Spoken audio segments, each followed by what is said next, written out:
Signore e signori, cari amici, Mesdames, Messieurs, chers amis, c'est très difficile de parler d'une personne qu'on n'a pas connue, de quelqu'un de qui même le nom m'était inconnu jusqu'à ce jour de l'année 2002.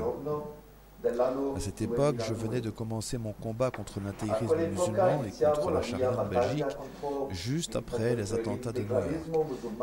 Et ce jour de l'année 2002, j'ai eu entre les mains par hasard le livre d'Oriana Fallaci, La rage et l'orgueil. Vous est-il déjà arrivé de lire un texte et de vous dire « Mais ces textes, ces paroles, ce sont les miens, c'est ce que je pense » et de découvrir ligne après ligne, page après page, tout ce que vous auriez voulu écrire, ce que vous auriez voulu exprimer. Il ne vous manquait que le talent.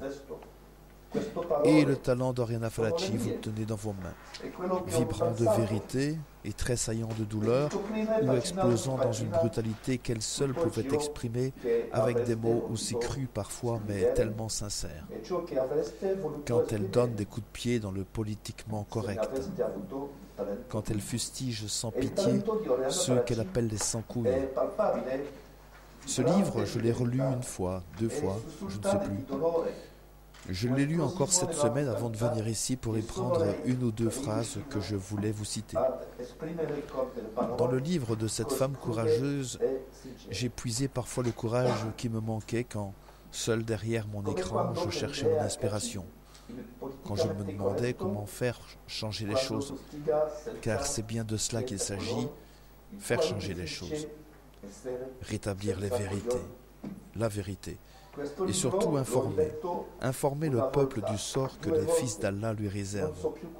Ces barbus qui voudraient nous imposer leur façon de prier, de manger, de respirer, de se laver, d'enfermer nos femmes dans des tentes de cirque et même nous empêcher de baiser. Mamma mia, imaginez un peu, empêcher les Italiens de faire l'amour comme ils veulent. Mais j'ai de l'espoir. Les choses sont en train de bouger grâce à des gens courageux. Des gens comme Alexandre Delval qui nous fait l'honneur et le plaisir d'être ici parmi nous aujourd'hui. Alexandre Delval qui n'hésite pas à poser sa plume d'écrivain et de journaliste pour accourir partout où sa présence peut aider à défendre ce qui lui est le plus cher. La liberté d'expression, la liberté des droits humains. C'est grâce à lui si je suis ici aujourd'hui, après qu'il m'ait fait participer à la conférence au Parlement européen à Bruxelles le 9 juillet dernier.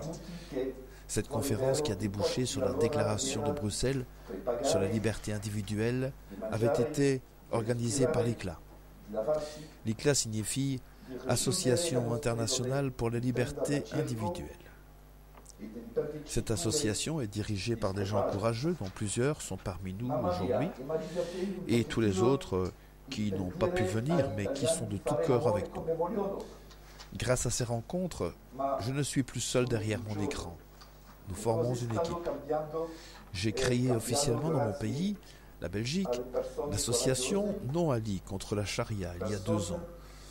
Mais maintenant, j'ai pu rejoindre cette vaste organisation qu'est l'ICLA et donner ainsi plus de portée et d'efficacité au difficile combat de la tolérance contre l'intolérance, de la raison contre la folie, de la liberté contre l'oppression, de l'égalité contre la discrimination, le combat contre la terreur et l'imbécilité. Je suis devenu le représentant en Belgique pour l'ICLA. La Belgique est petite, mais je vous préviens, vous allez entendre parler de nous, car nous avons l'intention de ne laisser aucun répit aux ennemis de la liberté. Pas de compromis avec les ennemis de la liberté, pas de tolérance pour les intolérants. Comme l'a dit Oriana Fallaci, il y a un temps pour parler, mais après vient le temps des actes. Ces actes, on a commencé de les poser avec la déclaration de Bruxelles. À un problème mondial, il faut une solution mondiale. Les promoteurs de la charia sont dans tous nos pays, y compris ici. Ils travaillent tous à un but commun, une imposition de ce qu'ils considèrent une loi divine, la charia.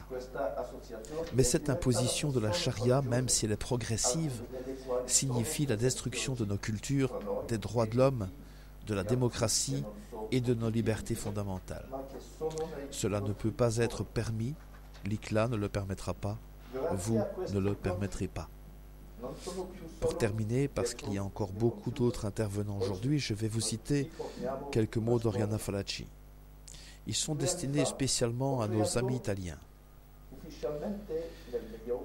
Quelle est donc mon Italie? Très simple, mon cher, très simple. Une Italie idéale, une Italie sérieuse, intelligente, laïque, courageuse, digne de respect. Une Italie qui défend ses valeurs, sa culture, son identité nationale. Une Italie qui ne se laisse pas intimider par les fils d'Allah. Une Italie fière de soi-même. Une Italie qui met la main sur le cœur lorsqu'elle salue le drapeau pour lequel nous sommes morts. Et cette Italie qui existe même si elle est raillée, insultée, forcée de se taire. Gare à qui me la touche. Gare à qui me l'envahit. Que ce soit d'anciens envahisseurs de l'histoire ou les turbans d'Oussama Ben Laden, pour moi c'est pareil. Ce que je voulais dire, je l'ai dit. La rage et l'orgueil me l'ont ordonné. La conscience nette et l'âge me l'ont autorisé. Mais maintenant, je dois retourner au travail. Je ne veux pas déranger. Point final. Point final, dit Oriana.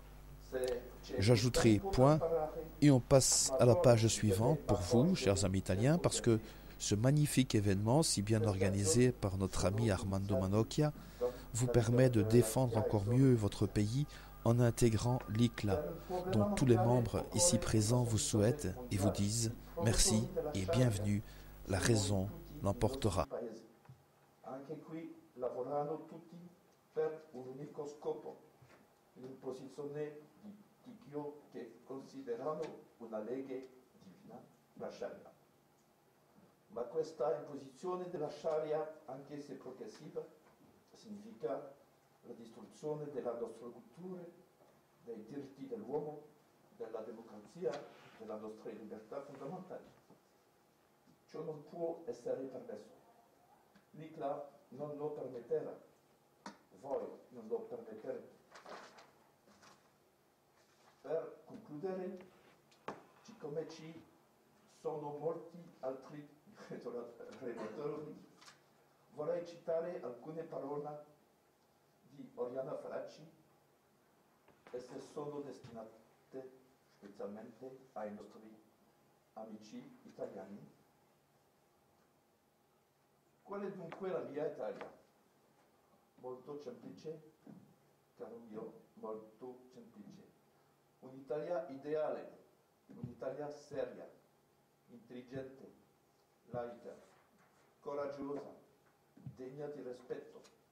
Un'Italia che difende i propri valori, la sua cultura, la sua identità nazionale. Un'Italia che non si lascia intimidire dai figli di Allah. Un'Italia fiera di sé. Un'Italia che si mette la mano sul cuore quando rende omaggio alla sua bandiera per la quale sia morti.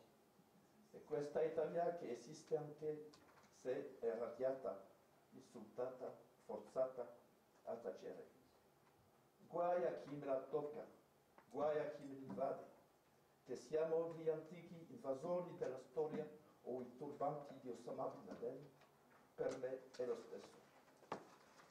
Grazie.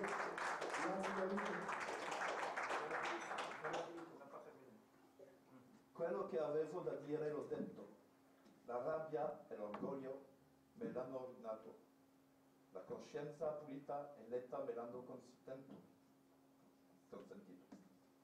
Ma ora devo rimettermi a lavorare, non voglio essere disturbata. Punto e basta. Punto e basta, dice Oriana. Aggiungerai per voi, cari amici, punto e che si passi alla pagina successiva affinché questo magnifico avvenimento così ben organizzato dal nostro amico Armando Manocchia vi permetta di difendere ancora meglio il vostro paese integrando l'ICLA, del quale tutti i membri presenti vi augurano e vi dicono grazie e benvenuti. La ragione l'avrà vinta.